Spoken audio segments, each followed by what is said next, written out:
Segundo bloque de Voz y Voto. Seguimos hablando de las elecciones, ya han pasado varios días, pero bueno, las consecuencias todavía no se terminan de sentir en muchos aspectos. Uno de ellos tiene que ver con lo que pasó con las encuestas, con los análisis previos y lo que posteriormente fueron los resultados. Y para hablar de eso nos acompaña Mario Riorda. Mario, muchas gracias por estar con nosotros. Hablamos recién fuera de cámara del impacto que se sintió en varios sectores de la sociedad por el resultado de las PASO, 15 puntos de diferencia, que no vieron los periodistas, no vio muchas encuestadoras tampoco, y me decías que sí, la oposición en algunos casos sobre la hora tenían unos números. Mi primera pregunta es, si no vieron tantas personas ese resultado, ¿qué están viendo, digamos, actores tan importantes de la sociedad en este momento del país, ¿no? ¿Qué está pasando en la sociedad que no logramos captarlo? Bueno, a ver, tanto el actor político propiamente dicho, el partido político, el espacio político, como las consultoras, como también el periodismo son actores políticos y tienen intereses. Y así como la independencia de criterio periodístico es un criterio, el lobby periodístico también es un criterio. Lo mismo pasa con las consultoras y evidentemente en el sesgo parcialidad que tenga la oferta política específicamente. En este sentido, creo que hubo múltiples modos de entender, entre comillas, el fracaso o el yerro de las encuestas. Hay uno, primero, que no quiero dejar pasar por alto, por su impacto, es que las grandes erradoras, le voy a poner un entrecomillado, son todas encuestadoras que proveen datos al sistema financiero. O casualidad. No fallaron todas en el mismo rango. Fallaron las que básicamente proveen al sistema financiero. Es decir, cuando uno habla de lobby, hay una cercanía fuerte, conceptual, real, que uno puede evidenciar desde ahí. El otro dato es un dato técnico, no menor. Y es que generalmente lo que se vio fue una fuerte distancia entre la encuesta presencial e incluso la encuesta por celulares con la encuesta que generalmente consumimos, que es la llamada IBR, es la encuesta automatizada, teléfono fijo, o la encuesta vía CATI, que es el sistema de teléfono fijo vía un operador telefónico. La diferencia entre uno y otro estuvo aproximadamente entre 5 a 7 puntos en promedio. Esto significa que el grueso de las consultoras se ubicaron en promedio entre 7 y 6 puntos, ¿sí? Salvo las extremas, que estaban prácticamente en el empate, incluso en la victoria del oficialismo, y las otras extremas generalmente no publicadas, que fueron las presenciales. La característica de las presenciales son muy caras y muy lentas, por eso hace poco. Y cuando digo caras, me equivoco, son carísimas. Entonces, por eso,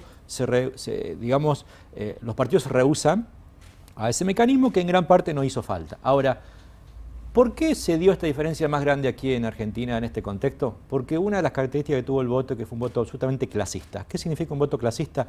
Que el nivel socioeconómico medio bajo abajo tuvo una propensión mayoritaria a votar a la oposición y el nivel socioeconómico medio alto una propensión mayoritaria a votar al oficialismo. Lo que sucede es que esta porción primera que recién describía es muchísimo mayor en términos de pirámide poblacional y evidentemente es la no cubierta por el sesgo del teléfono fijo, que básicamente no existe más. En los niveles socioeconómicos muy altos, countries, no hay más teléfono fijo. Y en los niveles socioeconómicos bajos, absolutamente bajos, tampoco. El problema es que esto es gigante y esto es chiquito. Ahora, por lo menos por las crónicas periodísticas de aquellos que siguen el día a día del gobierno, llegamos a la conclusión de que el gobierno tampoco vio esto e incluso tenía encuestas de las que se consumen en la intimidad que le daban en un empate, una diferencia muy corta. ¿Es admisible que el gobierno, con todas las herramientas que tiene, no tenga esa información como para evaluar a dónde está parado, digamos? Por supuesto que resulta no es admisible. Mucho más grave que la de la oposición, si se sorprende, ¿no es cierto? Así es, por supuesto que no es admisible, pero prácticamente la totalidad de las encuestas que erraron, que proveen al sistema financiero, también son las proveedoras oficiales del gobierno. Y podría darle dos encuestadoras, una de México y una de Brasil, que directamente fueron las peores. La de Brasil dando por 3 puntos arriba a Mauricio Macri y una mexicana que lo dio por 7 puntos arriba a Mauricio Macri. Es evidente que, vuelvo a insistir, yo no sé si creer que eso es yerro o es un interés específico. Porque se supone, que uno le dice a la encuestadora en la intimidad, quiero que me digas la verdad, ¿no es cierto? No te estoy pagando para que me mientas, ¿no? Porque hoy citabas también en tu cuenta de Twitter que a veces los mismos políticos se creen sus propias mentiras y terminan trabajando sobre eso. ¿Puede haber pasado algo así? Sí, por supuesto.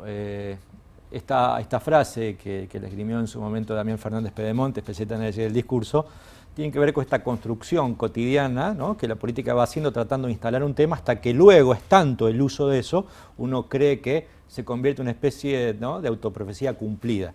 Es evidente que eso pasa, pero además agregaría un elemento que le da más fuerza o más consistencia a eso, que puede ser incluso hasta intuitivo, que tiene que ver con el estudio de la comunicación de crisis, o las situaciones adversas o situaciones problemáticas, como técnicamente le llamamos, y es que la mitad de la biografía básicamente se estudia desde la psicología. ¿Por qué es esto? Por la situación de estrés en la que alguien vive. Así como alguien en un proceso crítico personal, en un duelo personal, en un divorcio, en una situación muy estresante, tiene un proceso de negación, también la tiene la política, ¿sí? Son estrategias de supervivencia en muchos casos, pero que resultan muy dañinas por su implicancia social. Uno en el día a día, en la acción cotidiana individual, no produce daño social, ¿sí? En la política sí, pero también no deja de ser una especie de cobertura psicológica.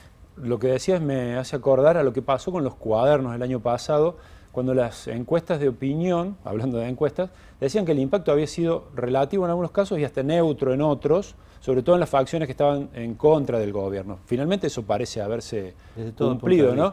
Digamos, también ha habido esa situación, ha pasado de largo por ahí en cuanto a que el gobierno entendía que eso podía ser de mayor peso específico a la hora de votar. Digo, el tema moral, el tema de la corrupción. Federico, a ver, yo defino la comunicación política como el intento de control de la agenda pública. La palabra control le causa prurito a mucha gente, entonces la cambió por gestión de la agenda pública. ¿Qué significa? Que yo como político intento que la gente piense a determinado tema del modo en que yo lo describo, del modo en que yo quiero. No siempre lo logro, pero hago todo lo posible y lo imposible para que eso se dé. Evidentemente, bueno, insistir, hay fuertes desacoples con la realidad, ¿no?, si comparo realidad e intención o voluntad. Ahora, también esto trasluce un tema delicado, que es la complejidad, y probablemente la culpa la tiene la academia, ¿no?, de muchas veces vivir encapsulada y no subirle la voz a ciertos temas, por más polémicos que resulten, que tienen que ver con poner blanco sobre negro sobre muchas cosas, particularmente sobre lo que llaman motivantes del voto. Y el ejemplo puede ser hoy en estos días.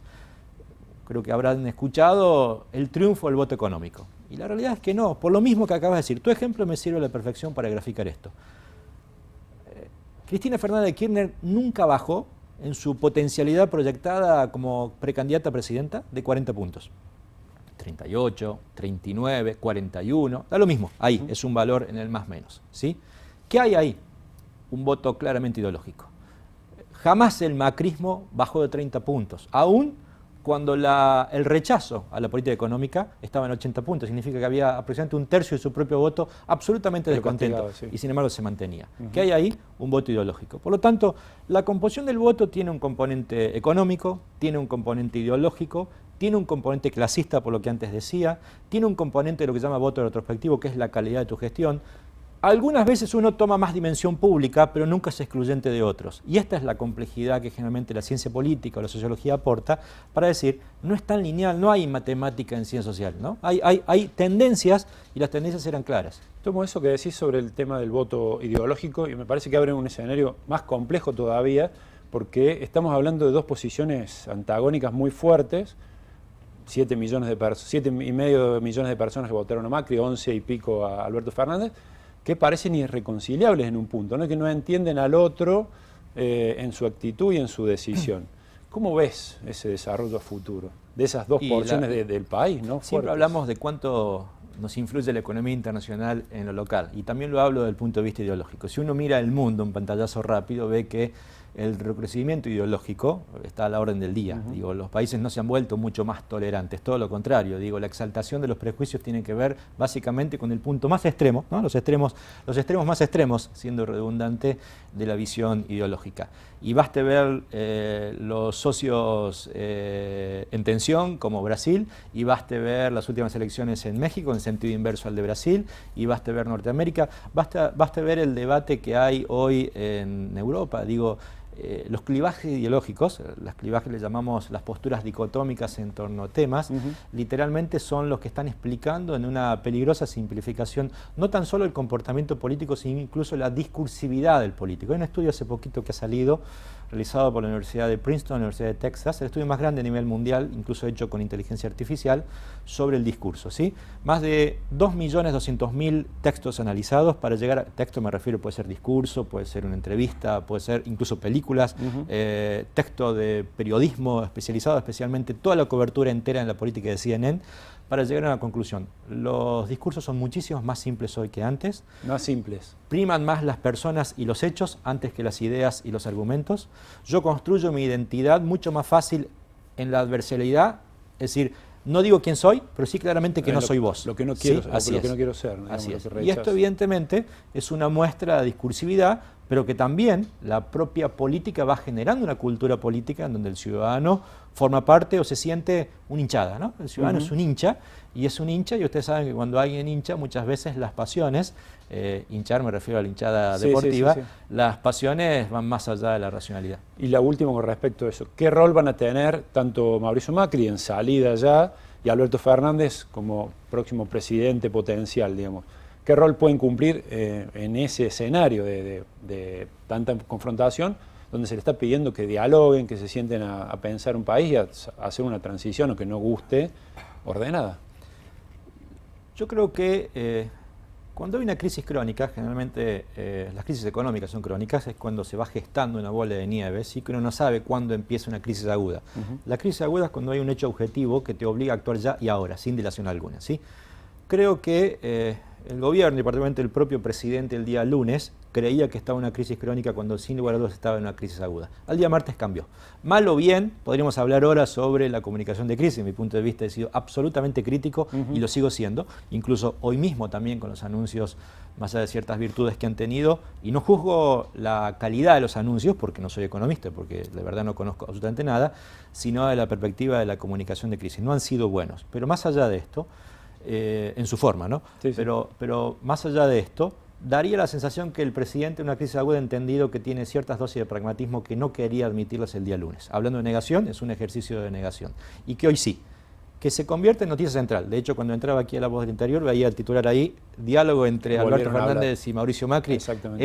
Esto habla de una institucionalidad pragmática. No es lo que te exige la institucionalidad, sino lo que te exige esa institucionalidad pragmática, que es la que el sentido común y todos quisiéramos. Es un buen paso, ¿sí? Entonces, es un buen gesto de Macri en la comprensión de una situación anómala de crisis que requiere actos excepcionales. Una crisis básicamente es una colección de un conjunto de actos excepcionales. Y por otro lado lo mismo Alberto, ¿sí? Que en parte está dejando su dureza de ganador, es decir, no hablo, no formo parte, para entender que ya es un presidente sin serlo, ¿sí? Más allá de que tendrá que confirmarse y habrá que ver si efectivamente se llega a ese punto de confirmación con adelantamiento o no. Pareciera ser que si hay calma económica, sí se cumplirían con los plazos institucionales establecidos. Entonces, la síntesis de esto es, creo que en las crisis el pragmatismo prima, ¿sí? Debiera primar, por lo menos eso es deseable. Entonces, si hay pragmatismo, esto no significa excluir las ideologías, significa matizarlas, significa que hay un punto de unión en estas dos polaridades que vos bien resaltabas. Me parece que se puede terminar un ciclo, ojalá se termine, la verdad es que creo que Argentina se lo merece, no un presidente, Argentina se lo merece, país, claro. Ojalá que se llegue a un tránsito lo más razonable posible. Clarísimo, Mario, te agradezco muchísimo la participación y estaremos en contacto nuevamente porque este país siempre genera... Espero que hablando menos de crisis. Muchísimas gracias. Un gusto.